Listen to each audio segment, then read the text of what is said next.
All right, everybody, welcome to Forever Unbreakable. Tonight, I am joined by Dr. Robinson. He's got his PhD in dyslexia research, correct? Language literacy. Language literacy is actually what it's in. Yeah, all right. Yeah. And I met Shawn probably close to a year ago now, I would say.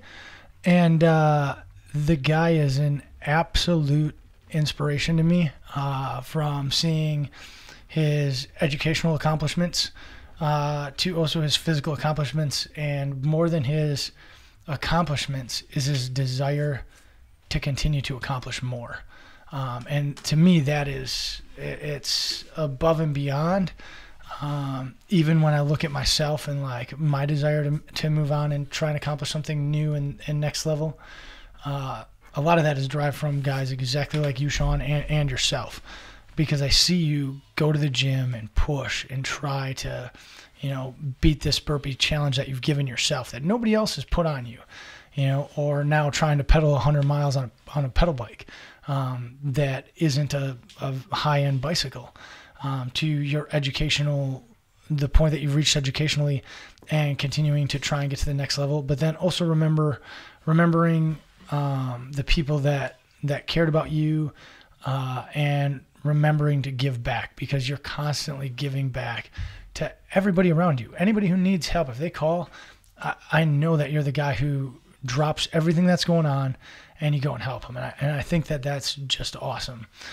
So we're going to get into talking about a lot of that stuff, but I want to go all the way back to the beginning, and something that you told me in a message about the way that you were treated growing up with the learning issues you had, and how you found your stride. So you want to bring everybody up to speed with a bit of where you come from, and stuff like that.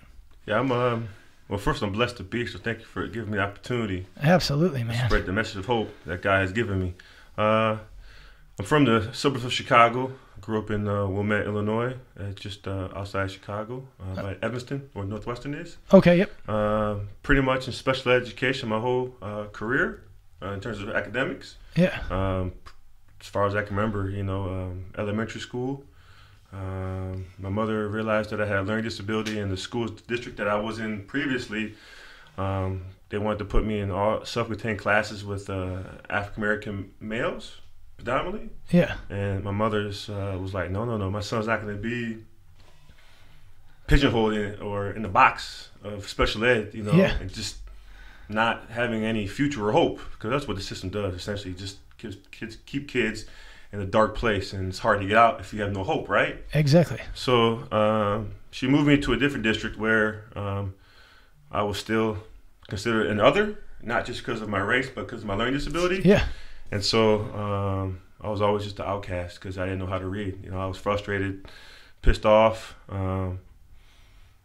Came from a single-parent household. My mother was like, you're going to school, you're getting an education, you're going to be successful. So I always heard that, but in school, it wasn't always like that. I had some great teachers, I got to make sure I give respect to teachers that, actually cared for me. But some were just, had no business being teachers. Yeah, no, exactly. Just, like anything, there's good and bad in anything you do. And so pretty much going through elementary, middle, and high school, I always found myself in the principal's office because I was just pissed off. Yeah. I had run-ins with the cops because I was just angry. I got in a lot of fights, threw chairs at teachers, threw desks at teachers, cursed teachers out. Like I didn't have a filter, and that was my way of trying to communicate help. Because I didn't know how to communicate effectively orally. Like, I need help, I can't read. Yeah. So for me, it was like, F you. That was my expression for help. But given the fact that if you add, culture, gender, and learning disability all together, people just see an angry black kid. Yeah. That's all it sees. Anger, black. So, you have a behavior issue, or you have this, that, and the other. Well, granted, I probably had a behavior issue because I couldn't read. So people didn't look at the root causes of my actions. Instead of saying, well, let's look at the root causes of why Shawn's angry. Instead, let's just look at his behavior. Actions and try and punish you based on those actions right away, like immediate And that's what I see in the people that I talk to that went through special education systems. My brother included was in special ed for many years. You see that they always are like immediate discipline. Discipline will solve everything, instead of looking at it and finding a way to teach and develop that person. And one thing that we talk about all the time, or often enough, is, the definition of a good leader. And that's somebody who, in my eyes, and I know you agree, is somebody who takes the time to develop a person in the way that they need to be developed or taught, because everybody is different. Yeah. So it's crazy. So how'd you feel when you were a kid, like going from, a normal class to the special ed classroom? Because people are so judgmental, all the stigmas and stuff. You're immediately looked at, as the different kid, or the kid that doesn't belong. So like, what did that do to you growing up? Because I see the person you are now, who's super confident, very accomplished, and I know that that's through hard work, discipline, and a supportful community of people that actually supported you. But how did you feel back then when you didn't have that? I see kids now, they feel hopeless. Yeah. Like, you don't feel like you're going to achieve anything. You feel like, what's the point of living? Like, should I kill myself? Should I live? Yeah. How should I respond to a society that treats me differently, not just based on my color, but based on the fact that I have a different learning style than my peers? So, they put you in the basement, or they put you in the back of the school. So you're already labeled in that sense, because you're segregated, like not just by race, but by, learning. So basement or back of the school. And so you don't really see much of your interaction with your peers unless it's passing through the hall, passing period, or lunch, or recess, or whatever. So that's pretty much, I ran with a group of guys, and we always found ourselves in trouble because we just, didn't have any hope, I mean, it's just a dark place, it's not a place that provides any hope if you don't have that leadership. Yeah. And for me, I had a teacher. Well, I had a lot of teachers, but specifically one. When I was kicked out of high school, I got sent to alternative high school. And before I got kicked out, this teacher by the name of Coach Carpenter, he was my sophomore advisor. And he called me to his office and he said, Shawn, I can't help you anymore, man.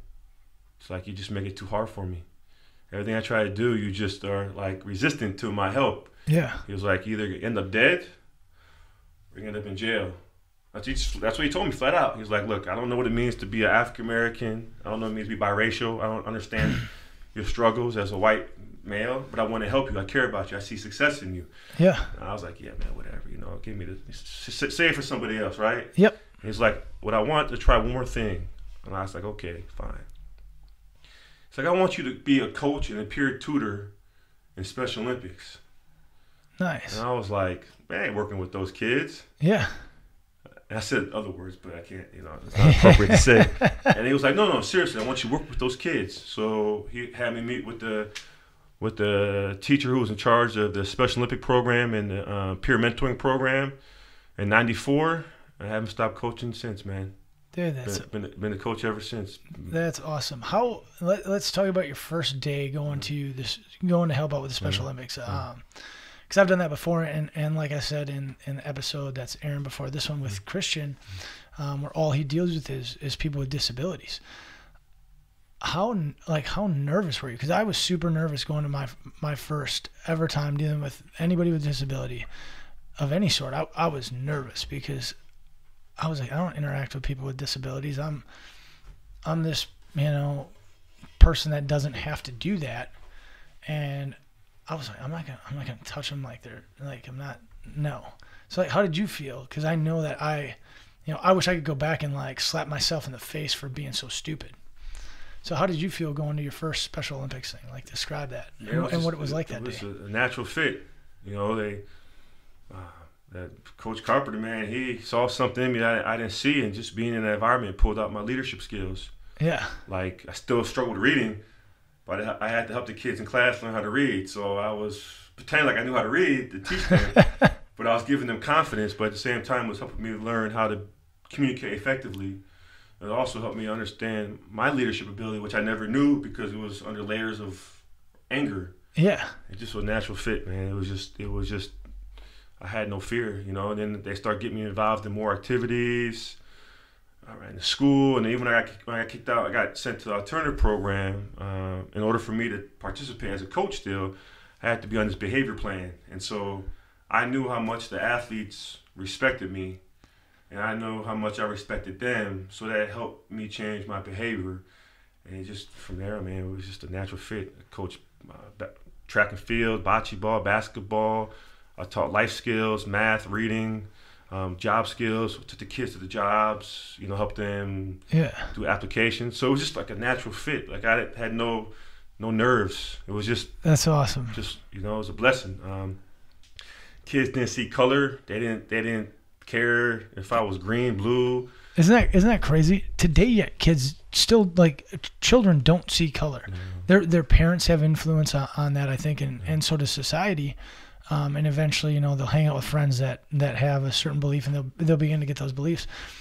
But it's like, kids are like the purest form of equality at a young age, because they don't care what color you are, what gender you are.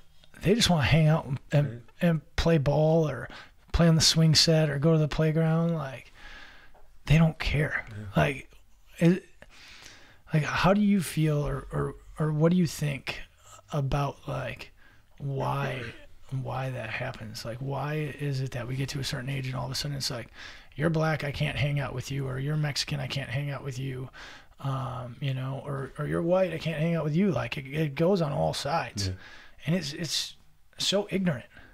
Like, what do you think? Like, I don't know. You know, I just think it's just historical. Yeah. Before I was born, it's gonna be here after I die. It's gonna be here when my sons are here. It's gonna be after they die too. It's just people's own, you know, biases. You know, their own fear of not wanting to get to know people, or what society or media puts out there, or, you know, movies. And they think that's how I'm supposed to act. So, you know, for me, I just treat people like they need to be treated, man, with love. You know, I don't care what color you are. I don't care where you're from. You know. Neither do I. We're all humans. That's why I try to teach my boys now. But, you know, even with coaching, you know, the kids just had smiles on their face. They were just, even when society beat them down because of the disabilities or the labels they gave them and put them in the box, the kids were smiling, man. Walking through the hall smiling. You know, flirting with the women. You know, like they just, they were loving life. They had no filter, which I had to help sometimes too, because, you know, but it was just a beautiful experience, man, to have that at that period of my life that transformed me, but also was pivotal because it helped me understand where I came from, where I was going, and how I got there. So in terms of my leadership in that sense. So when you started in Special Olympics, that was generally then what turned the corner for you from, you know, troublemaking, issues with school and things like that. So joining the Special Olympics, like, really started to turn the corner for you. Yeah, this you know, like I said, Mr. Carpenter was a genius. You know, he was playing. He gambled, took a risk. Yeah, like, he didn't know if it was going to work or not, but he was like, "Look, this is it. I can't help you anymore." Like, every solution I've tried, every, you know, thing just didn't work. You know, and he was like, "This is it. After that, man, you're on your own." And it was a genius, paid off, and, you know, helped me understand. I still couldn't read. I still was, you know, had that challenge, but in terms of the leadership skills, it really helped me. I remember I became really sensitive to the kids' needs, because they would sometimes be bullied too. Yeah, like I was bullied. And so there was a kid my senior year when I got back into the high school. I was there part-time. There was a kid that was bullying one of the Olympians. So I threw that cat in the garbage can. I got sent to the dean's office, and the dean looked at me, and she was like, shook her head. She's like, "You know, I'm not even gonna punish you for that. Yeah. She was like, your heart's pure. She's like, just don't do that again. That wasn't a smart decision. With a big smile, you know. But she knew, you know, I didn't play when it came to the Special Olympians. Like, Yeah. don't mess with them. Like, they're my family. If you're going to have a problem with them, you have a problem with me. So that's the type of mentality I took, you know, when I started to feel like they were part of my family. Like, they were my immediate family. And so to this day, I keep in contact with all the athletes that I've coached since '94. They've come to my graduations. They come to my engagement party. How does that make you feel? Like, You know, having that bond and that support system around you, like the fact that they come to that stuff. It's sometimes it's not local for them. yeah. You know, it's a good feeling. Like I just went down to their annual banquet. I traveled 2.5 hours with my wife and my kids. I try to make a effort, man, to give back to those who helped me. 'Cause that's very important for me to do. Particularly now, I mean, these athletes, you know, are in their 50s, you know, because I started when I was Yeah, I suppose I didn't even think about that. 94. Yeah. You know, when I was a sophomore in high school, and some of them were already juniors and seniors. Yeah. And so, you know, they're in their 50s, and they're just still going, man. Like the Energizer Bunny. They're full of energy, full of life, full of love, full of, you know, one of them came up to my wife at the dinner table, and she said, you know, if I had to pick a hero, I would pick your husband. And I was looked at her, I was shocked. I didn't know what to say. I just said, thank you, you know. And she started crying, and my wife started crying, and I started crying. Everyone started crying, you know. You know, but it's just, you know, it's just a good feeling, man, you know, to be able to know that a seed was planted in me to plant a seed in somebody else. And so I don't look at it as really me planting a seed in them, is that they planted a seed in me to allow me to grow in that particular area of leadership. It transformed me from somebody that didn't have a voice to somebody who had a voice for a population that's been pretty much neglected. You know, like pushed aside, and you can't do this because you have cerebral palsy, or you're in a wheelchair, and this, that, and the other. And these kids are defying odds every day, you know, breaking records. They're crushing. Yeah. Like, I've been to a few Special Olympics things, and like, it's humbling out there. And I'm like, some of these kids could beat me at that. Yes. like I was like, did you see that 100-meter sprint? Like, I can't run that fast. And it's amazing to see. I have a really good friend whose cousin is in Special Olympics and made it all the way to the like their World Olympics, and it's on the same stage as the actual like Olympics. It's awesome when you see that stuff, and it's just like, wow, like you're putting in all of the hard work to get there. And that's what it takes. And the people that are there to help them truly want to be there to help them. And it's just exciting to see, you know, everybody in the community come together and actually do some good. Yeah. You know, it brings community, man, regardless of what color you are or religion. You know, I mean, at the end of the day, man, people coming to support, you know, I don't call them kids, but, you know, Olympian athletes. Yeah, absolutely. Who are training all year round. For their moment. That's it. And, you know, even if they...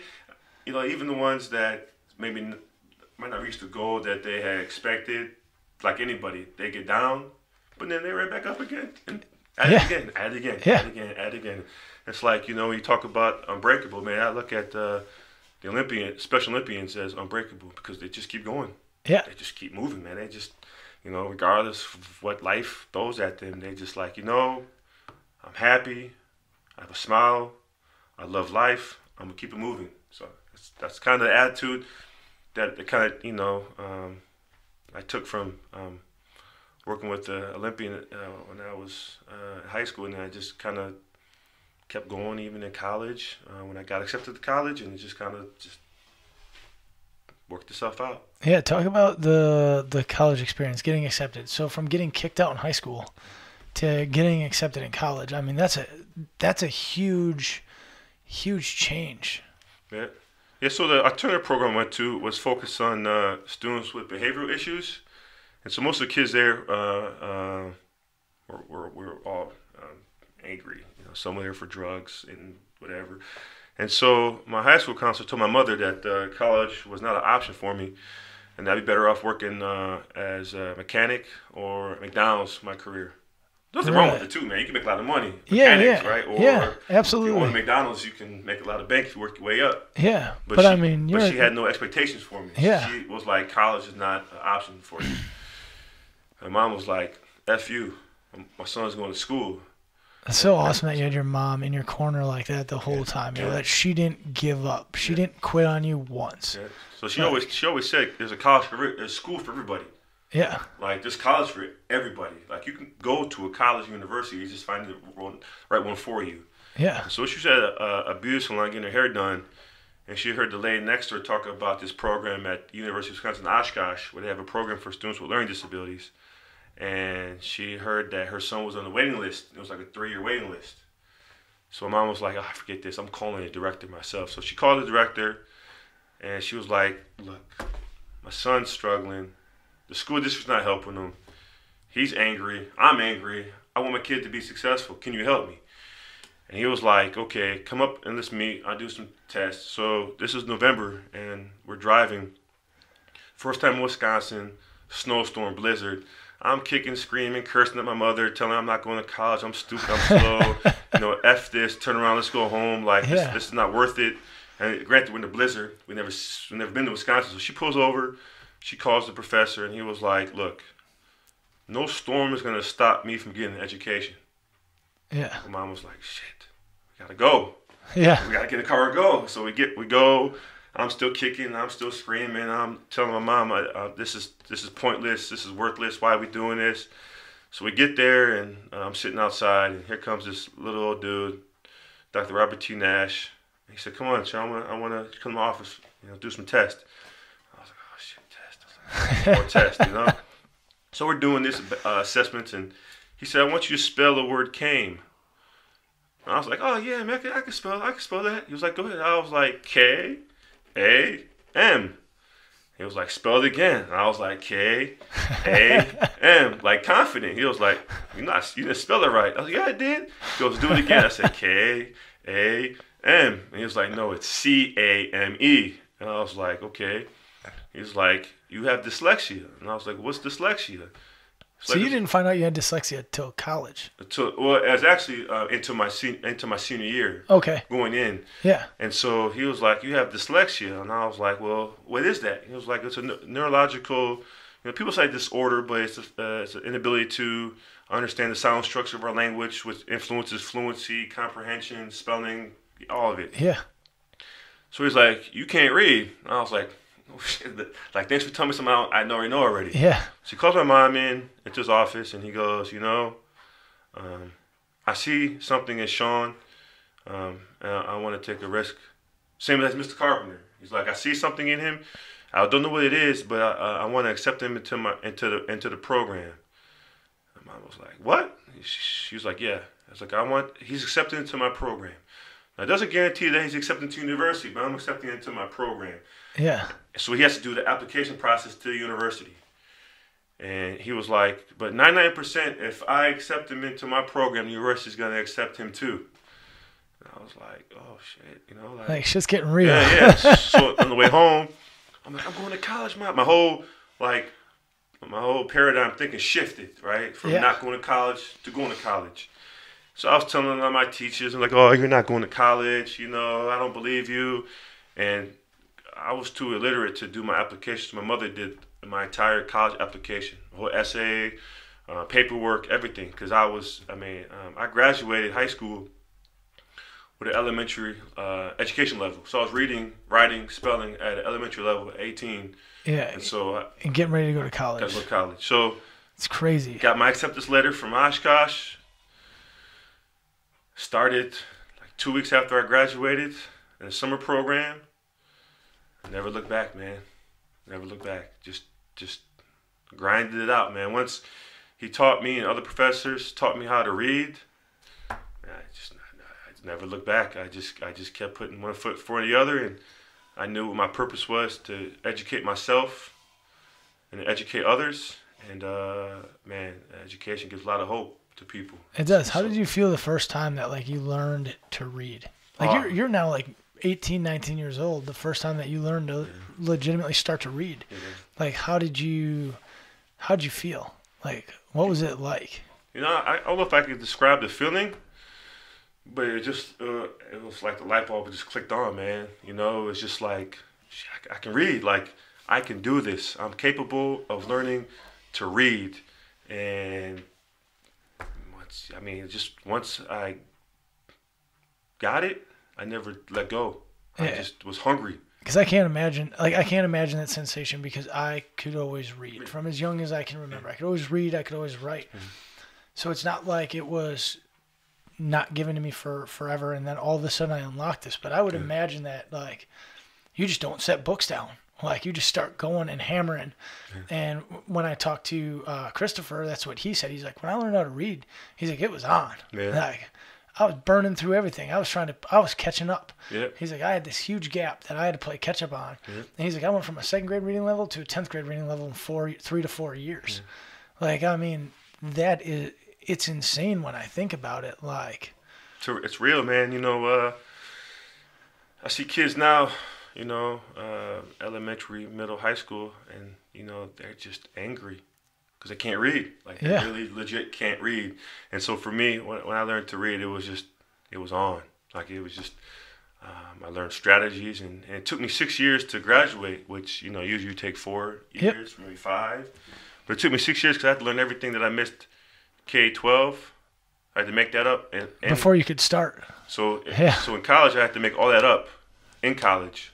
So I was in basic writing, basic reading, basic math, plus my elective courses too. Yeah, so I take all that plus things that I never learned when I was in high school, or they teach you just the fundamentals, writing, math. And so I was in, classes 99, and below 100, 101, 100 was like remedial classes. Pretty much my entire college career plus my electives. And so I just had to work, man. Like, I couldn't quit. I had professors that poured love into me. I had fraternity brothers that poured love into me. My mother. Even the Olympians. I would go back and get energy for them. Like, I would literally go back sometimes and just to be re-energized and come back and just keep going. So after I finished 6 years, I just told myself I wanted more education. So I went on, did my master's degree, and so I had to make up everything I missed in K-12 again and college and my master's program. And I had a professor there. Each period I had a professor that poured something into me. And so in undergrad, it was Dr. Robert T. Nash, who saved my life, Dr. Kitts, Mike Flanagan, and other people too. And so in my master's program at DePaul, I had a professor by the name of Dr. Duncan Sylvester and Father Patrick McDevitt. Duncan Sylvester was admitted me into the master's program. And he said to me, I'm going to let you win because of one thing and one thing only. I said, what is that? He goes, you have character. He said, your GPA is really low for a master's program. He said, but I'm reading over your letters of recommendation and your personal essay. And what I see in here is character. And I see somebody who's going to fight for what they want. And he said, but in order to be successful and continue into this program, you have to get 3 B's or better the first 3 classes in the first semester, or you're gone.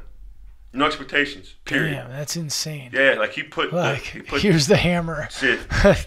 Either do it or you're gone. So he wasn't bullshit. Like, he right to the point. Yeah. And he said, because your writing sucks. He told me, because your writing sucks. That's crazy. Like, didn't you tell me something I already don't know? Like, if I wasn't strong enough, I probably would have went home and drank some liquor, and But I think he knew that I could take that challenge. So he said, go to the writing center, utilize the resources, and get those 3 B's, or you're gone. So the first semester came through. I got 2 B's and 1 C. Damn. I was freaking out. He called me in his office, and he said, I'm proud of you. You worked hard. Even though you didn't get that B, what I want you to get, you came close. He said, so I'm taking you off of academic probation. He said, you're good. It's time to fly. He said, but that had to feel so amazing, knowing that you walked into that office thinking you were getting a letter to go home. Yeah. And to be accepted, like, that had to just be like, Wow. Yeah. Huge weight off the shoulders. Yeah, it was. He said, but you have to make me a promise. I said, what's that? Because you still need to utilize the Writing Center and any support services that are going to help you grow. Yeah. See, I'm not worried about your character. I'm not worried about this, but I want to make sure that you're successful academically. He said, so you're only going to be able to take 1 class or 2 classes a semester. That's it. You're not going to be able to take any more. Most people are taking like 3 classes. Yeah. He said, only 1 for you. So I want to make sure that you really understand what you're doing.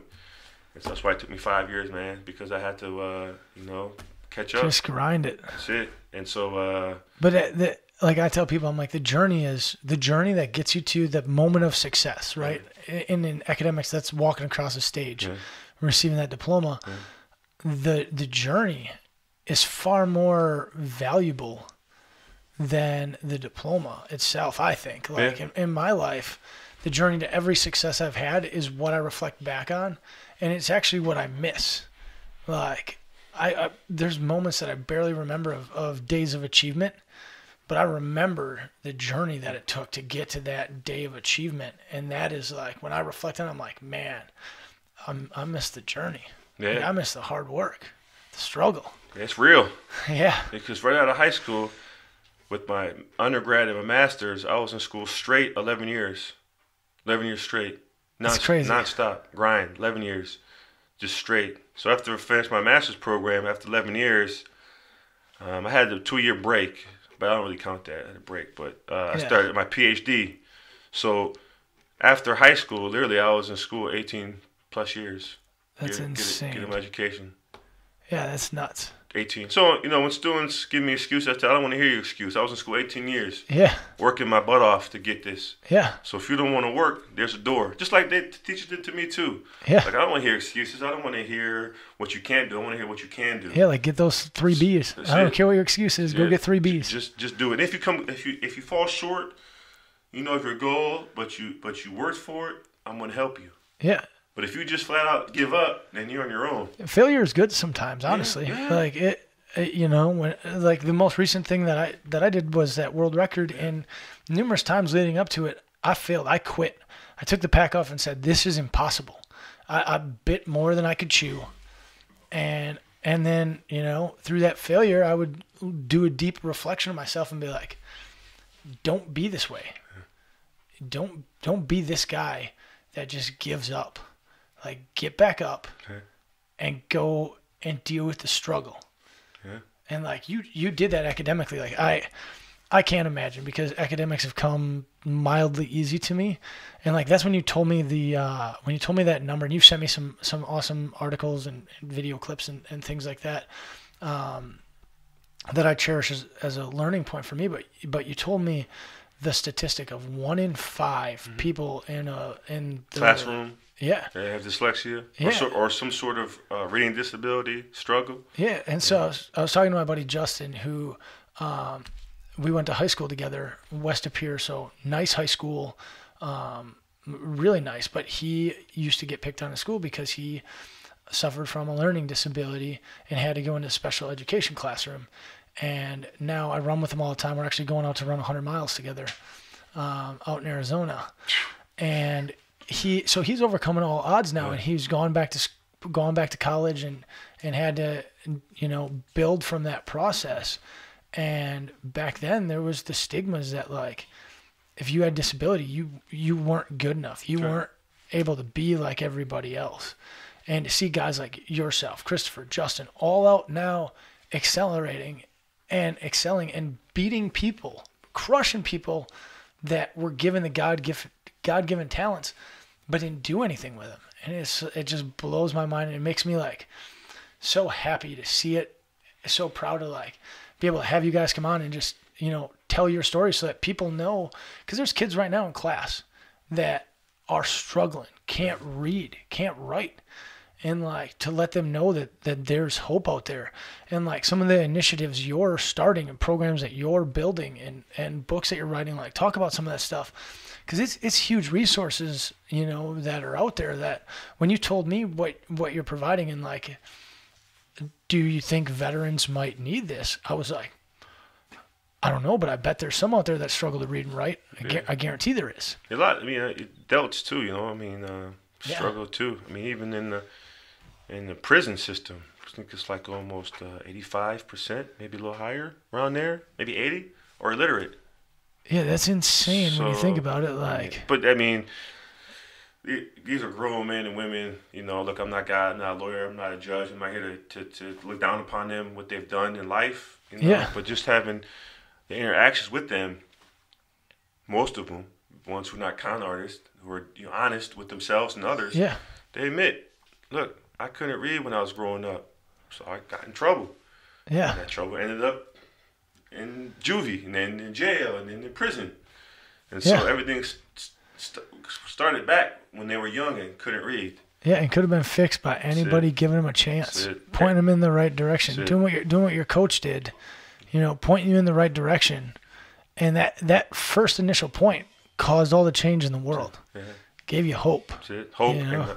And so, even through my PhD program, I was at a disadvantage because most of the people in my program were all certified licensed teachers. And I wasn't a licensed teacher. But Yeah, everything we read in class, I lived. So all the textbooks that I was like, yeah, I've lived this. This is, let me tell you what it really feels like, So I had that advantage. And I had actually 2 professors that actually failed me in my PhD program. really. Failed me. So how did that Yeah. feel? I'm going to say their names too. I don't even care. Yeah. Dr. Strop and Dr. Terry failed me. I love it though. They failed me because it built character in me. Yeah. Like when they failed me at first, I was pissed off, man. I was angry as a Because you still tried super hard. Yeah, I guarantee. Like, I've seen your work ethic now. I've seen you put in the grind.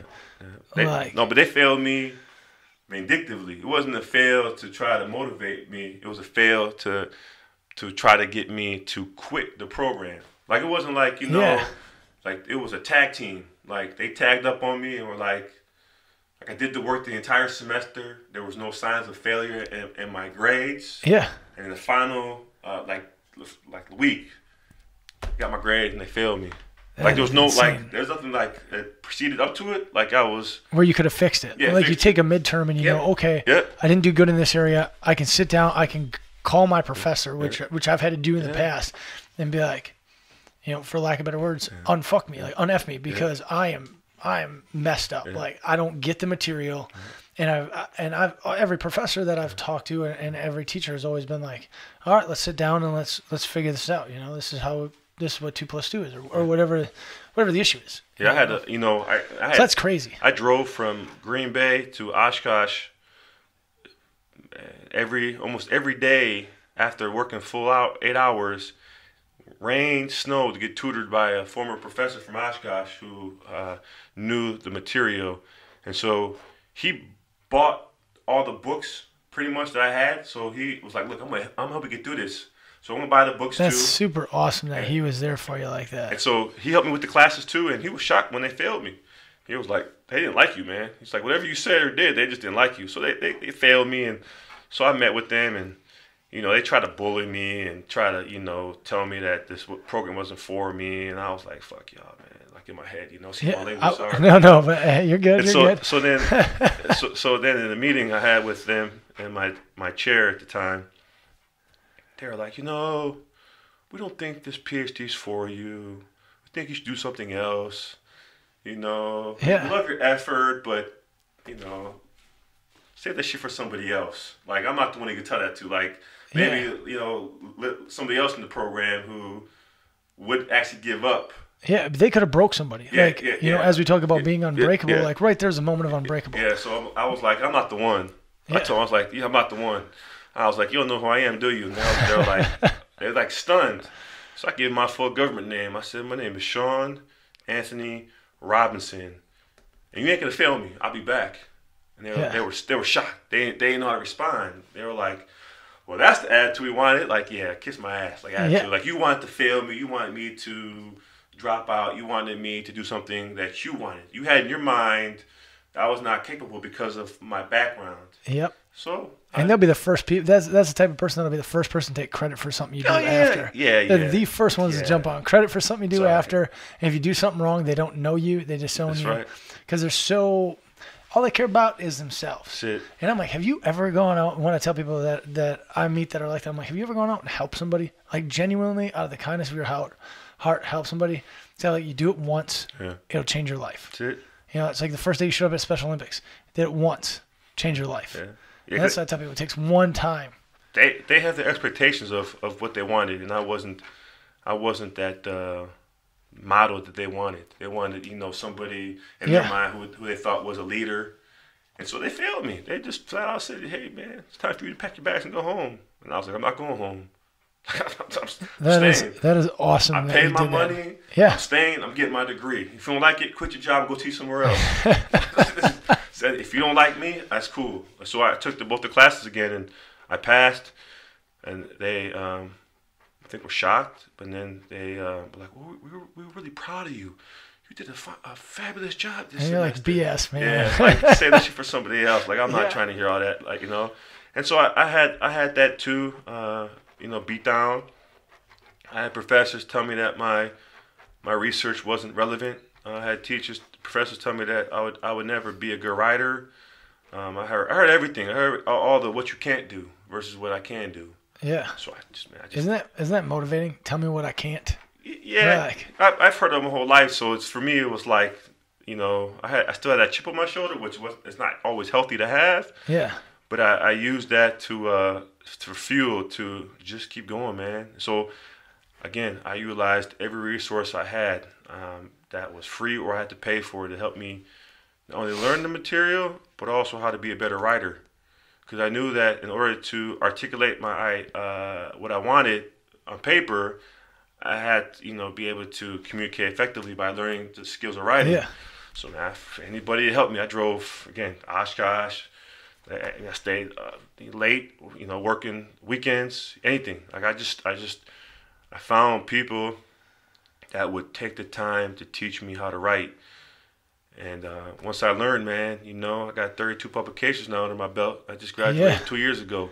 Yeah. So every time I get a pub, I send it to those two professors. Signed copy. I don't hear nothing from them, but that's okay. I'm not. It's not a nanny and a boo boo type thing. It's not an addictive spirit. I'm just saying that to them as a reminder. Don't judge people. Don't. Absolutely. Sit. Like I'm not looking for a response. I'm not looking for congratulations. Just a reminder. Don't do this to the next guy. Don't do this to the guy or girl that's in my shoes. Like support them and help them out. Yeah. That nanny and the boo boo spirit. That doesn't do anything. That doesn't help me grow as a leader. So I just send it to them. Just every time I get a publication. Dude, that's awesome. 32 publications. Yeah. So talk about the newest thing you got going on, that dyslexia dude. Oh, my wife and I wrote a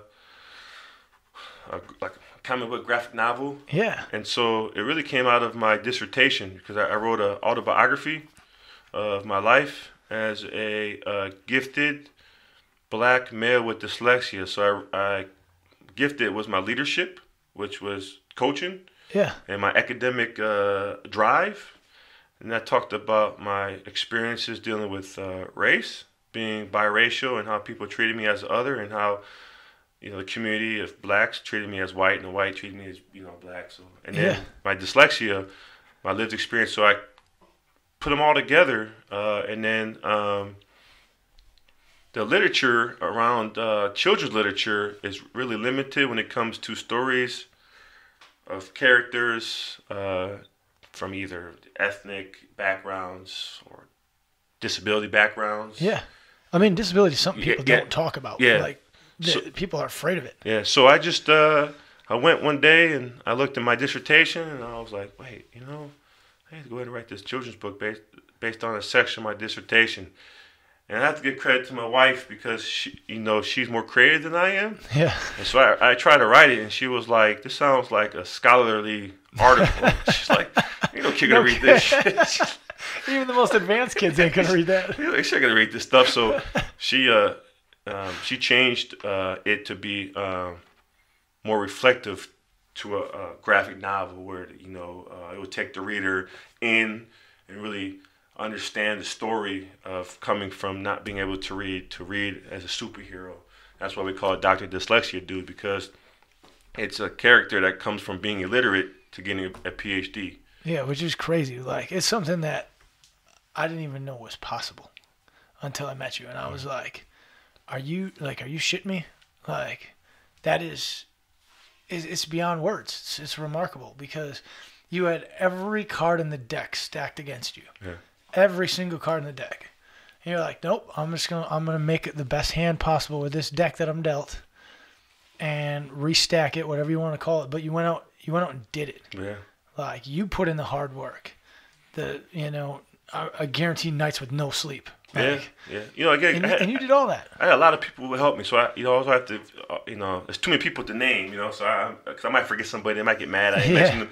So every people that had a part in my development, either good or bad, regardless, to help me grow and get to where I'm at today. And I don't look for accolades. I don't look for recognition.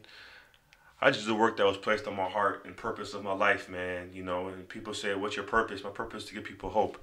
And hope stands for helping. We always got to help people, right? Yep. O is for opportunity. Everyone needs an opportunity in life, right? You got to give them opportunity. Absolutely. And from those help and opportunity comes progress, right? You see people making progress. Yep. That's the progress, man, is empower. You empower people, man. Give them hope. Dude, that's the most powerful thing. I'm writing that down for the title of the article. Give them hope. That's it. You got to help. Or video, I mean. Help, opportunity, progress, and power. I had to think about that twice, man. I almost forgot. Because that's what it is, man. Like, you think about it, like, you help people and give them opportunity. Absolutely. Opportunity, they take it, they make progress. And that progress, they become empowered. Yeah, I've never thought about that. And empowerment, man, is a sense of gratitude. You feel good about yourself. You say, I can do this stuff. I can do it.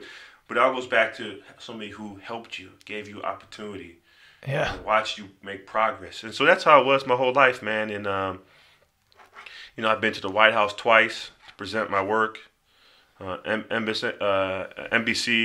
Black out of New York, they did a story on my work. Local newspapers here and there, How good does it make you feel that all of your efforts are now being heard? Like, you've now got a voice for an entire community that is, 1 in 5 in the classroom. Yeah. You got a voice for 20%. Yeah. Like, how does that make you feel? Because I assume it would put me through the roof. That, like, if I knew and understood it to the level that you know and understand it because you lived it, and now you can go speak for that. Like, that's got to make you feel good. It's huge. Yeah, I guess I don't think about that stuff. I just keep my head down, my eyes up, and keep moving, man. I try not to get caught up in. I used to get caught up in that, spotlight. Like, I want to be the man, this, that, and the other. Yeah. And then my close friends were like, "Dude, what are you doing?" Like, same thing happened to me. What's What's wrong with you, man? Like, you don't need that stuff. Like, it'll come to you. Like, just do the work. All that stuff work itself out. Like, don't chase that stuff. And it all works itself out. That's it, man. And so I stopped that, and ever since, man, it just, things come. If they don't, I don't compare myself to people. And people say, wow, why don't you compare yourself to that person? I'm like, look, man, that person is there in their lane. I'm staying in my lane. Yeah. And my lane is peace, health, and happiness, man. I care about the other stuff. So man. How much happier are you? Because I know that I was in the same place at one time. At one time, I was arrogant. It was all about the Will Koken show, right? All about me. And I got to a point one day where the same exact thing happened. My friends were like, dude, you're like, stop. And don't worry about all that shit. It'll all happen. Yeah. Just keep working hard like you always do. It's one of those, like, work in silence and let the results speak for all of the hard work. And when I switched my life over to living like that, the same exact way that you're living right now, and one of the reasons why I have a tremendous amount of respect for you is that I know you don't care. You care about helping a single individual become better.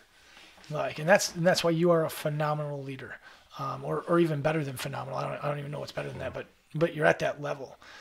And so, like, I know that it makes me beyond happy to have changed my life to living, in a sense, much more humble. Like, how much happier is your life now in that than it was before when you were, oh man, let's say looking for the accolades or whatever. Night and day, I mean, yeah, just it's crazy. Freedom, I got a lot of good friends, But I met this guy when I moved to Green Bay. His name is Frank the Bank Smith, and he came from a environment that I had no experience in. And he always used to tell me, don't look at what you don't have and look at what you do have. If you look at what you do have in front of you, you can be a lot more happy than you look at what you don't have. Because I used to look at what I don't have, and then I became angry, anxiety, and just all the emotions built up of wanting stuff. No. Yeah. But he was like, look at what you have in front of you. Is a lot of people would die for. You have your health, you have your happiness, you have at that time a girlfriend who became a fiance, became a wife. Yeah. It was like, so look at what you have. And then every couple of weeks we'd talk, and he'd be like, so you still looking at what you have in front of you? And I'm like, yeah. He's like, good. Because it helps me stay focused. You know, I got a beautiful wife, got 2 beautiful boys, you know, I got a house. I'm living the dream, man. Like, yeah, you're winning at life. That's it. And so from that, my attitude shifted, and so now I just take the approach as I have a winning attitude. Like, if you don't like me, great, that's cool. Have a good day. I don't know how somebody doesn't like you. Like, honestly, I don't. Like, from the moment I met you, you're a natural born leader who provides inspiration and motivation to everyone that you come in contact with. Like, I remember coming into the stadium and seeing you. And, like, I was more motivated seeing you be there with your family, cheering me on, because, like, I knew, I was like, dude's been through a struggle like I'm in right now, just in a different way. And just looking at your face was inspiring, knowing that, like, the person that I've gotten to know and the way that you carry yourself, communicate, and spread your passions in such a positive manner, I was immediately more motivated to go finish the task in front of me. I appreciate that. And that says a lot about the person that you are. Like, you always checking in on people, making sure everybody's, you know, having a good day and things like that. Like, it goes a long ways. It goes further than I think you even know or understand. Yeah. And to me, that's, you know, it's remarkable. Well, thank you. Well, I mean, I'm sure other people too that help you get, you know, motivated to finish that. That's a lot of miles, man. You walk, shit. That's stupid.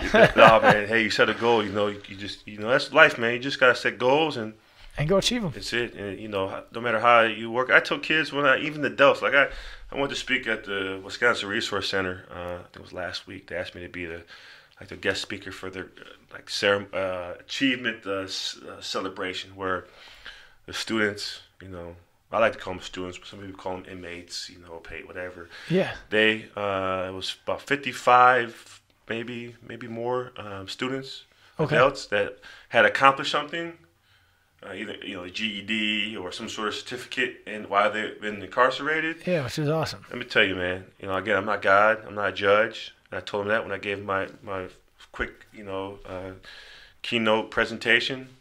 But to see their faces of accomplishments was priceless, man. You can't pay for that. You can't pay to see somebody who has been beaten down, incarcerated. Yeah, never given hope. Nobody ever gave them hope. And they've achieved something within the 4 walls, essentially. Yeah. You know, they GED, you know, or sobriety class, or whatever the case may be, but they finished. And I think for most of them, majority of them, was the first time ever probably receiving a certificate. Yeah, an award, some recognition for accomplishment. That's it. And it was a humbling experience to see that, man, because they had hope in their eyes. Regardless of what they did, like, I'm not there to judge. I don't care. Just to see. But you get to live in that moment. Like, you get to live in the moment with them. Yeah, it's priceless. I told one of my friends, pastor, that too. And he was like, yeah, man, it's a gift to be able to witness that, you know? And I tell kids that when I work with kids now, when I teach kids or adults to read, you know, you just got to work. You just got to work. You got to put your head down. You have to grind it out. I'm gonna give you the tools and the strategies that I learned throughout my 18 plus years. I'm gonna give them to you for free. You just gotta do as you are, because everyone has a gift in them. Everyone's gifted. Everyone has a talent, no matter what. But some are hidden deep inside, and it takes a lot of work to get them out. Absolutely. And, you know, I might plant a seed tomorrow, but that seed might not grow for 5 years, 10 years, 20 whatever it years. is. Yeah. Hey, that don't matter. As long as I plant the seed, if it grows, It can start. And if somebody else reaps the benefit of that seed, I don't care. They take credit for it. I don't care. As long as the seed grows and it grows to be productive citizens to give back and have hope in their life and feel like they living for a purpose, I'm cool. That's the biggest thing. Like even, have hope, live for a purpose. That's it. Like even when I got invited to the White House. The first time ever going to the White House when Obama was in administration to talk to the director of My Brother's Keepers Initiative. And so the first day I was there, I was nervous because, man, who gets to go to the White House? Like, who gets invited to the White House? Nobody gets invited to the White House. And so I'm there, and it was the same day as my wife's and I wedding anniversary. Really? So she's walking around outside the White House, the gates in Pennsylvania, and it's pouring down rain. She doesn't have an umbrella. She's with our older son, Jeremiah. I'm sitting there talking to the guy, and it's not raining. And so we get finished talking. And I said to him, today's my wife's anniversary. And he was like, what? I was like, yeah. He's like, well, why isn't she in here with you? Yeah. Like, well, no one told me I could just bring her in. He was like, well, yeah, you could have brought her in here. I was like, well, thanks for telling me it's too late now, right? Yeah, don't tell her that. Yeah. But he was like, look, what I can do is if I'm available tomorrow, how about you bring your wife and son back and we'll give you a private tour. So I can't make any promises that I'll be free, but if I am, my assistant will send you an email, security clearance you fill out, and then same thing. Yeah. So this is like 9, 10 in the morning, and I didn't tell her at all. Like, I just kept my mouth closed. Yeah. Because I didn't want to tell her, get her hopes up, and then I never get the email, right? Yeah. So I'm sitting there, I'm like, all day, it's 5 o'clock home, 6 o'clock home. And you're checking your phone every 10 minutes. Because I've been doing that because I'm still waiting for Guinness to tell me if the thing is validated or not. That's right. And so I check that thing all the time. So like 7 to 8 o'clock comes, I get the email. And I just kind of slide over to her. And she reads it. She starts jumping up and down. So next day we go, and we got a private, quick tour. But the greatest thing for me, knowing where I came from, was able to have my wife and my son be there. Yeah. Go there. Have my son walk around the lawn in the West Wing. Get to hold him up over the podium in the press room. That's awesome. Get a mini tour of the West Wing and some of the other grounds of the White House. Like, people don't get that. It's not every day you just get to do that. But it all goes back again to people who helped me. So when I was younger, I was a police officer in the community. There's a couple of them that helped me out. Brian King, Kyle Perkins, and Mike Monaghan. They were all cops in the community. And this particular cop was African-American, and he kind of followed me my entire career. And by him following me, he actually kept moving up the ranks. He actually ended up in the government. I'm not going to say what branch, but he was up there at the top. And he was in the specific detail for some of the top administrators and presidential detail. Yeah. And so he followed my work, and he made a couple calls to people. And that's how Set it up. So it goes back to people giving me opportunities and stuff. So because that's how you get heard. Like, that was your opportunity to get heard from the top. That's it. Yeah. Because I was trying to get heard through other venues, and it wasn't happening. And it was like, let me see what I can do for you. That was it. Absolutely. It was it. And so then I got invited back again when I was in D.C. Talking on the state capitol on dyslexia. There was like a rally, and they invited me to do like a 5-minute speech. And so I was there, and I let some of the officials know that I was in town, and they invited my wife and I and our son to come back again just for a quick, chit chat. Still. So it was just to go back twice, man. It was just within I think a year, So I just work, I don't tell people, about my publication. I don't tell people that I've been to the White House. I don't tell people that NBC News did a story on me. Like, I don't. Yeah, I didn't know about most of that stuff till today. Till right now, as it's coming up, because I'm essentially making it come up. I don't even tell people I got to this was really the kicker. The school that basically told me I wasn't ever going to be anything and kicked me out. Yeah, I'm going to show this video too. I'm going to post this video up right before this episode comes out because this video is one of the most powerful videos ever. But talk about it. And if you guys haven't seen it, go back on Facebook on the Forever Unbreakable page and check out the video. Oh, you posted it already? No, I'm going to. Oh. I had to wait till we recorded first, so this won't come out till week of launching this video. But talk about the video if people haven't seen it yet. So one of my teachers from the doctorate program, Mr. Catania, was this big Italian dude. I was scared shitless of him, man. Most people were. He was this big Italian dude, like just rock. Like I don't think he had any fat on him, man. It was just this old school Italian guy that didn't play. Like he didn't part of the mafia. I don't know. Like he was just like I told him like a couple weeks ago, man. I was like, man, I was scared of you when I was in high school, man. Like I was always yes sir, no sir. Like I didn't, because he didn't play, man. So he was following my success, and they were taking applications for like distinguished alum. Yeah. And so he just like, hey man, I'm gonna write this up. Do you think it? I was like, okay, I'll give you some stuff I've done, here and there. And I didn't think anything of it, man, because they never really acknowledged me, even when I did get my undergrad and my master or PhD. They just kind of still like weren't really accepting. So yeah. I was like, man, let's just do it. And then one day I was sleeping with my son. I got a phone call. I thought I was dreaming. I was like, woke up out of my deep sleep, and they're like, yeah, this is, New Trier High School. My name is blah, blah, blah. I'd like to let you know you've been selected for this award, and told me some other stuff, and then went back to sleep. And I woke up, and I was like, somebody just called me about it. So I actually, the next day, I called back to make sure that it was real. It's like, oh, that was real. I was like, okay, because you called me when I was in a deep sleep, and it didn't seem like it'd be real.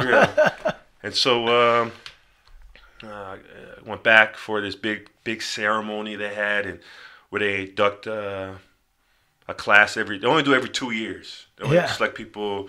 It's about maybe 10 to 15 people. And so I was the first one to receive the specific award for 40 and under. So they started a new category for distinguished alum for 40 and under, and I was 39, so I just made the cutoff.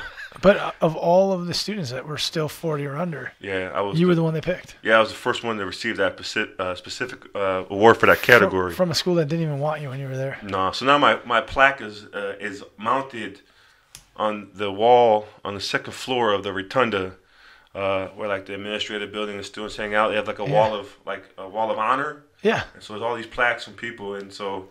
The group I was inducted with, there was some very distinguished alum. They had, she was a news reporter for the White House, and I can't think of her last name now. Oh man, I'm blank. Anyways, there were some distinguished people. Yeah. They had one guy. I think he's like the vice. I don't know. I forgot. I can't think of his title, but he works for Facebook. He's like way in the top. Damn. He's like the next to. Yeah, next to Mark Zuckerberg. So he hanging out. Yeah, so he was in there too, and had a lot of distinguished, scientists, lawyers, doctors, business people, athletics. So they don't really call it like a Hall of Fame in terms of like athletics. Yeah. They call it a Wall of Honor, so it could be anybody in any category. Yeah. And so my picture, my plaque is up on the wall. And so the same high school that told me I wasn't going to be shit. Now you're stuck on their wall forever. A high school that was like, nope, you ain't going to amount to nothing. You're gone. And now 20 years later, they call you back and say, hey, can we put your picture on the wall? So I have the plaque too at my house too. And so they give us a duplicate plaque. So like after the ceremony was over with, I went back to the school the next day, and I took a picture in front of the plaque of the wall with my wife and my son, just so I have memories. Yeah. I took one by myself so I could have memories. But it just goes back, man, just the hard work. Dude, that's it. Hard work. Simple. That's it. Don't look for things. Just do the hard work, and whatever is destined for you will come. Yeah, you'll reap all the benefits. If you put in the work, you will get all of the benefits that come with it. Yeah, and even with that, like, I had a shock. Like one day, I was sitting at home, just minding my business, and I get a phone call, and it's a CEO from the International Dyslexia Association, which is the largest organization in the world for dyslexia. Largest. Yeah. It's the most prestigious And the guy from the organization. top just Yeah, called me. Call your cell phone. I'm like, is this like a prank? You know, like, yeah. Who put you up to this? Yeah. So he was like, no, you were recognized for an award last period, and the committee just really was struck by your work, particularly around dyslexia and African American boys, because there's not a lot of work done. Like, if you Google African American males with dyslexia, it's just me. Like, yeah. That's it. And so he was like, we really found your work being very interesting, and you've come a long way. And he was like, you didn't get the award, that's okay. It's not he's like, but what I want to know is that I'm looking for some new ideas, fresh energy, people to serve on the national board. Yeah. It's like, so I'm asking you to serve on the if national I can board. nominate you to serve on the board of directors for the International Dyslexia Association. Dude, that would feel amazing. Yeah, it did. It did. Because you can cause more change. Yeah. Again, like your mission can continue. Yep. So I was like, sure. He's like, it's a process. It doesn't guarantee that you get in, but I'm going to nominate you. Yeah. So, man, I'll check my email like every week. I was like, did I get that email yet? Hitting that refresh button. Yeah. I was like, did I get it? I kept looking, and I was like, just stop looking. If it's gonna come, it's gonna come. Yeah. But I still kept looking though. Yeah, I'm the same way. And then it came, and it said you've been selected to serve a 3-year term with this group of people, based on your advocacy research in the field of dyslexia, and so from that point, man, the doors just have been opening up. They asked me to serve on a panel for the opening ceremony for the convention, which would take place this October in Massachusetts. There's be a panel of people talking about best practices around dyslexia, and so Dude, that's awesome. They asked me if I would be willing to serve on that, given my work in the community. I was like, okay, So how do you say no to that? Like, it's just an opportunity to continue to spread the message, raise more awareness about it, create more education about it. Like, it's a no-brainer. Yeah, and then from that too, I started a book I'm working on now. It should be out in hopefully the fall. But it came to me, man. Everything I come through prayer, man, and I actually had tried this book proposal a couple times, but I always kept failing. Yeah. So I was like, let me try again. Like, if it fails, okay, I'll try again. Yeah, I love that attitude right But this there. was the perfect venue for it.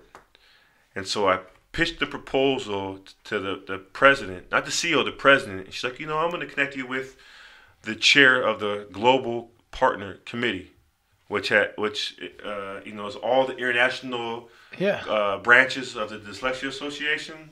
So it's all over the world. And so I sent the proposal, and he was like, "I love it, man. Let's see what we can do." So the book, it's edited book.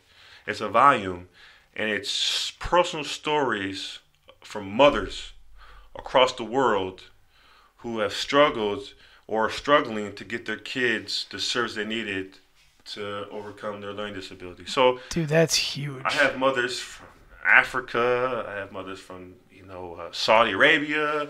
Everywhere across the world. Here, even Wisconsin. Dude, that's insane. I had no idea, but that's massive. Yeah. So I have 24 stories of mothers that have all share the same struggle. A huge struggle and underrated struggle. Like, people don't look at, like I look at your struggle, but your mother's struggle was equally as great of a thing. Like, that's a huge struggle. That's so awesome that you're capturing that for them. Yeah, it's only for them. Like, and for all the mothers that have dealt with it. It's not research. I told them, look, I gave them a page limit. I said, just write. Yeah. I'll do the edit. I'll have some people help me edit to make sure it's, it gets clean the message. It up and all that stuff, yeah. But it's your voice. Like, somebody gave me a platform to have a voice. So now I'm giving you opportunity to have your voice heard. Dude, that's so awesome. That's what this is all about. Yeah, I'm not Give looking, everybody else an opportunity to have their platform heard because it needs to be heard. Yeah. It's the only way you create change. That's it. And so the book, damn, that's powerful. The book publishing company that I'm doing it from, they love the proposal so much that it's a pretty prestigious book company that out of New York. I don't want to say the name because I don't want to jinx myself. Yeah, no, I hear you. They sent me the contract to sign, and then they said that the book had so much potential that they had sent it to a different committee, and they said that given the focus of it, that they are going to publish it in every language across the world. Every language. Damn. And I was like, you got to be shitting me. That's insane. I still can't believe that. Like, they haven't even given it a test run for 6 months. Yeah, like they were like, we're going to publish it in every language and every venue. Audiobooks and all that stuff. Then, across the globe. Because the title of the book is, it's basically narratives of mothers around the world. So I told mothers just to write. Like, if your English is not good, write in your native language. We'll find somebody to translate. They'll figure it out. Yeah. So that figuring it out is the easy part. The publishing company was like, look, it's on. So I'm like, all right. Dude, congrats, man. That's huge. So is that your what's next? Or do you have a different what's next? Because that's a huge what's next. Yeah, I got another book I'm working on too. And then I'm trying to get this kid's book out. And I'm working on another kid's book. And then after that, I think I'm going to give myself a break. I tell myself that, but... Dude, you're not giving yourself a break. No. You can already see you're stacking the things up because you've also got all these fitness goals too. Oh yeah. And you're crushing those. Like I said earlier about the burpees and I love burpees. 100-mile bike ride and nobody says they love burpees, but legitimately you love burpees, because you're trying to get 100 burpees done in under 6 minutes 15 seconds. Yeah. Trying. Just gotta keep working. And you're getting closer. I know you're getting closer. Sometimes it doesn't feel like it though. Yeah, there's bad days. Yeah. So I tell people I love burpees, and they're like, "What? What's wrong with you?" Like, yeah. So even after the gym today, after the WOD, everyone else went and did their extra credit. Yeah. I went through burpees. Yeah, that's the only way you get better at them too. The only way you get that goal. Burpees, like. Do the extra credit. Yeah, nobody does burpees. No. I was already tired from doing the workout, and I was like, So I just set the clock for 7 minutes, and Omar, you know Omar? Nope, I don't. He's another guy who's in the Army. Okay, So he jumped in with me too in his full uniform, his boots, his no shit. His That's awesome. Fatigue. Yeah. We set the clock for 7 minutes. So let's just take a good pace. Let's not worry about getting 100. Let's just see how we can do. So we just did a good pace, and I got 75. I mean, it wasn't, I was just trying to, I was already tired. Yeah, it's post-workout. 75 post-workout in 7 minutes, that's huge. Yeah, so I just did it, man. And people are like, why you do it? I said, because it gives me a sense of freedom. Yeah. I just, all the energy or negativity that might, consume me or thoughts, I just put it to burpees. That's awesome. It's awesome. But I love your goals. Your goals are so inspiring, and I see this stuff and because you were the first person to ever tell me that I should write a book. Yeah, I should write a book. Yeah, I remember when you told me that, I was like, who's this Dr. Robinson guy think he is? Write a book. Like, I ain't writing a book, and now I've been looking at the idea of writing a book because I'm like, man, it's just a great way to express yourself and get it all out there. Well, you should do it. You should write a kid's book about your world record. No, I'm going to have to. I was actually approached today by somebody about going and talking. So he's starting, he teaches in the elementary level. Right. And he's created a summer class about dreaming big and achieving your dreams. And so I'm going to go speak to his class for a day. And so it's funny that you say that because it's something that I absolutely should do 100%. Yeah. It just takes, like anything else, man, it takes planning, discipline, and follow through. That's it, man. I mean, it's so huge. All three of those things, and anything you dream of will happen. If you have the discipline to stay the course, it will happen. Yeah. And that's what I tell people. I'm like, dream as big as you want. Just know that you have to have the discipline to stay the course, no matter how long it takes. Because college took you what, 18 years or something? Total from after high school to my PhD, 18 years. But college alone took me 6 years. Yeah. So, I mean, So you look at that, like, in order to get your PhD, you had to stay the course for 18 years. 18 years, you had to have the discipline to stay the course. Yeah, there's a lot of times I wanted to quit too, but I just, that spirit, man, just kept, it just, just the spirit of God and the love just said, man, you can't quit, you can't stop, you gotta, and even when I graduated with my PhD, say the discipline and everything, I went back and got myself retested to see where I was at, to see my reading progress. And so the same professor, he tested me throughout the periods of my journey. And when I finished my dissertation, the assessment showed that anything over a grade of 13 would be difficult for me or impossible. So I finished a PhD reading at a freshman, sophomore in college. So I was in my mid-30s. And so my academic level was of a freshman or sophomore in college. That's crazy. But that doesn't show or predict your will, your drive to do things. Absolutely. So I don't, the assessments, they give you a baseline of where you need to work on. Yeah. Other than that, man, if you got the hunger and drive, you can do whatever you want. Shit, man. 100%. Just gotta keep it moving. Dude, that's awesome. So talk about Unbreakable, like what it means to you, having gone through all of those struggles from, like recapping from a criminal type background as a kid, living a rough course, and then transitioning with Special Olympics and going on, through professors that gave you an opportunity, and proving that they were right to give you that opportunity, to professors that didn't. Like, you had opportunities to break, to quit, to quit on yourself and on life. Yeah. Like you could have taken your life being, picked on as a child, all the way up to, now standing on top of a podium and giving a speech to a school that didn't want you, but now wants to recognize you for your accomplishments. Like, so talk about what Unbreakable means to you, having been the whole gamut. Yeah. Well, if you broke the word down, by prefix and suffix, you took the root word, it's break, right? Yeah. So, I mean, if you look at break, what's the definition of break?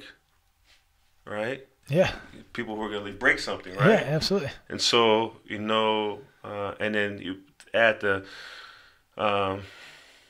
suffix able, breakable, something that can be break. It can break. Broken. Yeah, absolutely. And so, but then you put the in front of it, it's unbreakable. Yeah. It's unstoppable. So even when I teach kids how to read, I let them think about the meanings of words and the context it means in their life. So if I was teaching this word, I would teach what the root word was, break, and then breakable. Something could be, broken. And so I put that in the context of life, like your struggles. You want to break? You want to just quit? You want somebody to break you? It's like, think about a puppet and a puppet master. Which one controls which? Yeah. So if I'm a master, I'm controlling you, and I get you to break, I'm controlling you. Yeah. Absolutely. Essentially, that's what society does. They control people. And so if you want to have people control you, you're always going to be somebody that's going to be able to be broken, because they're going to tell you what you cannot do. And you're going to believe that. And so I just tell students, even myself, man, you just got to work, and you got to be the master of your own fate, not somebody else. Because somebody else is the master of your fate. You gotta, you don't know what's gonna happen. They're gonna put you in a box and tell you what you can't do. And so, Unbreakable, man, you just gotta have the will to be hungry, like a lion or wolf, whatever you want to do. And you just gotta move. I always tell people, a closed mouth doesn't get what? Doesn't get food. Fed. Yeah. Closed mouth doesn't get fed. Ever. So if you don't know, you better ask somebody. So just ask. Yeah. If you don't ask and you feel like you can't do it, you don't want to do it. But if you ask for help and somebody helps you, you can do it. If you don't succeed, okay, you tried though. Doesn't mean that you failed. It means that you gotta find a way around. Another direction. That's it. So Unbreakable, man, just gotta keep moving. Don't take anything personal. Don't take anything, it's not you, it's other people. And just stay the course. As my coach always used to say, another coach, Coach Barfield, he always used to tell me, man, just follow your heart, follow your dreams. You know, and through that course, you're gonna fall on your face, you're gonna fall on your butt, as you probably from the training. But you just gotta keep up, man, and keep moving. You know, so for me, Unbreakable, man, is just having the courage and the will to say I can, and keep having that winning attitude, and just enjoy life. You know, because we're only here one time, man. I'm only here once. And I want to make the every day I get to spend with my wife and my kids and my friends and family the best, and if I don't, then I'm living the life of being broken, and I don't want to be a broken soul or a broken spirit, man, and that's where, people who don't have hope, they're broken. Yeah. It could be alcoholic, it could be somebody, maybe a vet, it could be anybody, right? Absolutely. If you've been broken your whole life, and you come in from a background of that, no hope, man, you're broke. You're just like shattered glasses. Yeah. But if you have hope, and you have an opportunity, and you see yourself making progress, and you see yourself being empowered, you're unbreakable. No, you're absolutely right. I've never even creating this. I never broke the word down. Oh, I just looked at it as one word, unbreakable. Yeah. I never broke it down. I knew that inside I knew that what made me stronger was to break. Yeah. I had to break at certain times in my life to get stronger and know that I could push through a level of pain, a level of suffering, a level of mental fatigue, whatever it is. So I knew that, but I never simply took the word and broke it down. Yeah, that's why. It's just the simplest thing, the simplest way to look at it, but also complex in a sense as well. But it's the truth. You have to break to get stronger. Like the word apartheid or apartheid. If people say it differently. Yeah. You know what the word apartheid is? No. So if you had to think about taking the word apartheid, what would you think? Part and tide. Apart. Yeah. Apart. What's apart mean? Separated. Separated. The word means racial segregation. Really? From South Africa, Nelson Mandela. Yeah. Right. So apart, separate. Yeah. So apartheid, racial segregation. So words have meaning. Dude, right? Huge meaning. Everything has meaning. Every word in the dictionary, which I teach, has meaning. So I always try to teach a student not only how to spell a word and read the word, but understand the word in different contexts. Yeah. So just because if you can, that's super cool. If you can spell a word, it guarantees you can do what? Read it. But if you read a word, it doesn't guarantee you can do what? Spell it. So you always gotta start with spelling, man. Spelling's like building a house. You gotta start with the foundation and work up. You can't start at the top and work down. Yeah. It'll never work. No, exactly. So I always tell students, man, we're gonna learn to spell. We're gonna learn to spell unbreakable. And we're gonna learn to spell it by syllables. Yeah. Which is unbreakable. Yeah. And then we're gonna understand the context of the word, what it means, the root word, the prefix, and the suffix. And then we're going to have a conversation about it. And we're going to use it in relating it to your life, what it means to you, or apartheid. Because you use apartheid anywhere. I mean, in school systems. And, yeah. It's a word with so much power. Words have a lot of meaning to them, man. That's why you got to be careful what you say, because the tongue is very powerful. Super powerful. Yeah, man. So it's arguably one of the most powerful things we have. You can kill somebody with your tongue. Super quick. You can love them. Exactly. It's the truth, man. It is the truth. I'm guilty of that too sometimes. I have to be careful what I say to people, man. But in the day, man, unbreakable is just really having the will to survive. Regardless of where you came from or what you got to go through or the journey, man. Just it's. I always think about this, man. It's the process and the product. Because in life, I'm going through a process. Yeah. But the end of my journey is the final product that I leave here for my kids and my generation to come. I'm never going to see the product. I'm going to see my kids. I might see their kids. Truth. But as time goes on, I'm not sure what kind of impact I'll have. Yeah, because it'll be years after your time. That's it, man. So everything now, like you said, is a journey. It's a process I'm going through. And the process comes to the product. And the final product is what you leave behind. That's it. I always tell students, too, when I do workshops, I always tell them to write an obituary of their life. How do you want people to remember you by? You know, they get scared. That's crazy. And I have them write a timeline too. Like on one end, I have them put their date of birth, and in the middle of it, I have them put like the actual date that we're on. So like today is what, the 30th, right? Yep. So I'll have them put like the date of birth, maybe it's 78, and today's the 30th, and I have them draw a line between those two dates. I'll have them write everything they have accomplished so far in their life. I don't care if you made your bed. I don't care if you succeeded at Xbox. Yeah. I don't care if you took the dog for a walk. I don't care if you wash the dishes. Anything that you feel good at you did, write it down. I don't care what it is. Something that you felt good about. Yeah. And then from today's date, I probably some wife probably kill me. From the 30th. Yeah, we'll wrap it up after this. from the 30th, I want you to pick the age or the year that you think you're gonna die. Scares people. Dude, it's super scary. I'm thinking about it right now as we're doing this, and I know that people listening are doing the same thing. They're like, so this is what I've achieved, and now this is my projected date of death. Like I'm guessing I'm gonna live to like 80. So, and I'm 34 right now, so I'm like, okay, I'm looking at another, 56 years, something like that. Yeah. 46 years, whatever it is. And in between today's date and the date or year that you think you're gonna leave this earth, bye, peace. Yeah. Write everything you want to accomplish. Write everything you want to accomplish. Bucket list. Write it. Keep that. And see 20 years, 10 years, 5 years if you're accomplishing those goals. Dude, and I recommend this for everybody at home because I'm going to do the same thing. Like, I know that I'm going to sit down tomorrow or later tonight and I'm going to start to write this down. And I'm going to take like a week or two to actually, write down all the things I want to accomplish. Yeah. And then that's basically your obituary. That is your obituary of your life. Yeah. How people will remember you by things that you accomplished, and things that you want to accomplish, and the legacy that you left on this earth. Yeah. So. That's huge. Well, that's what we're gonna leave you all with. Unless you got anything else you want to add. No, my wife just texted me. Where you at? Podcasting. Keeping it real. Say, hello. How's it going? Hello. How's it going? I'm in the doghouse now, man. That's all good.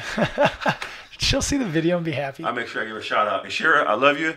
Thank you for giving me the opportunity to do this. And thank you for being a beautiful wife. God bless you.